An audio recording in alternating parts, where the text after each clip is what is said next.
Happy Ascension, everyone. So today in Rome, we celebrate the great feast of the Ascension.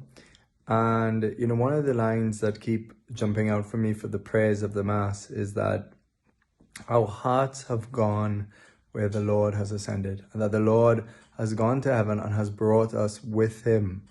And this calls for us for a deep, deep meditation on our relationship to Jesus. As I've always said that, who is Jesus? Jesus is not just, he's not just a human, he's God. And so what he did on the cross, what he did through the resurrection is something truly cosmic and also creative. It is a new creation. And the new creation is the church, we could say, the life of grace, which is God's life, coming to those baptized, and now baptism bringing us into Jesus, into himself, uniting us one with him. So even when the Lord was on earth, he called all these apostles and these disciples and those who would believe in him. They were part of him. Something happened in their relationship with him over the time between they first met him, like when, say, Peter first met Jesus at the Sea of Galilee, and in the end, could they have ever realized that this man, who they realized was their God, wouldn't just be somebody outside of them, but that would have a profound relationship with them to the point that they would be one with him and that he would be in them. So think of it that way, when you love somebody so much, and let's say you were going on a holiday or something, whether it's your wife, your husband, or your kids, or, you have to do something, you have to go somewhere, but you wish you could bring them with you.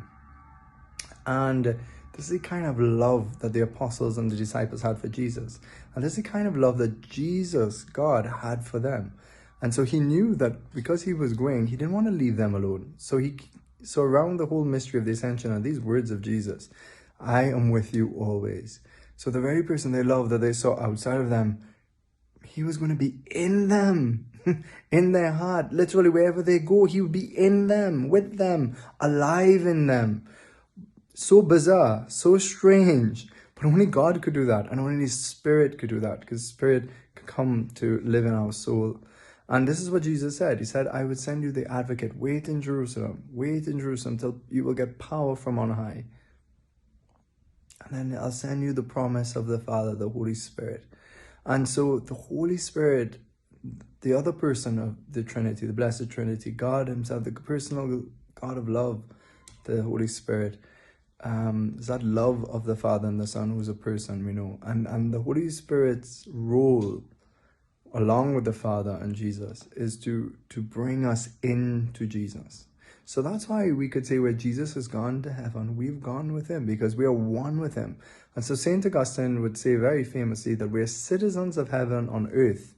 And so what we even have through baptism, the life of grace in our soul, one day, please God, if we persevere in grace and we reach to heaven, we will see that special life that we already began on earth in this seed, this beautiful seed which will flower into the most beautiful life and tree in heaven.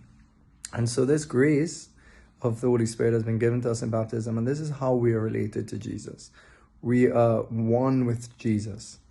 So it's amazing. And that to think that also because Jesus is in us and he's in heaven, we have this real connection to heaven. And of course we want to see Jesus, if we fall in love with Jesus, and that's what Christianity is. We all have to become like those apostles who didn't just hear about Jesus, but they got to meet him and know him personally. And that's why prayer is important, because it's in prayer that we get that personal deep encounter one-on-one with Christ, and that way Christ becomes more than just an idea to us, where we get to actually meet him and learn from him and be just in a relationship with him. And so this beautiful gift.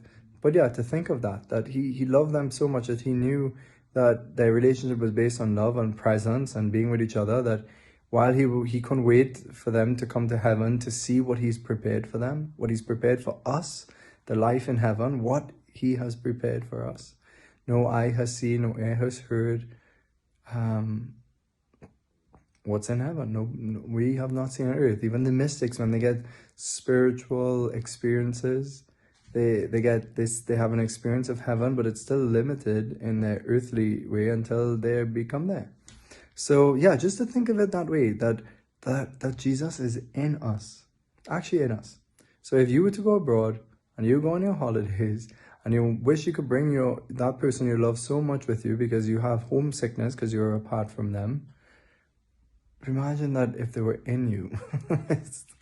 This is what Jesus has done. It's very simple. And this is what we celebrate in the Ascension, that Jesus has gone to heaven so that the Holy Spirit will come, which we celebrate next Sunday, the Pentecost. And when the Spirit comes, he really lives in us because he's one with the Spirit, one with the Father. The whole Trinity is in the soul. So Jesus has also brought as he went up, he brought us with him because we're one with him. And so we thank God for the heavenly life that is in our souls at the moment with him.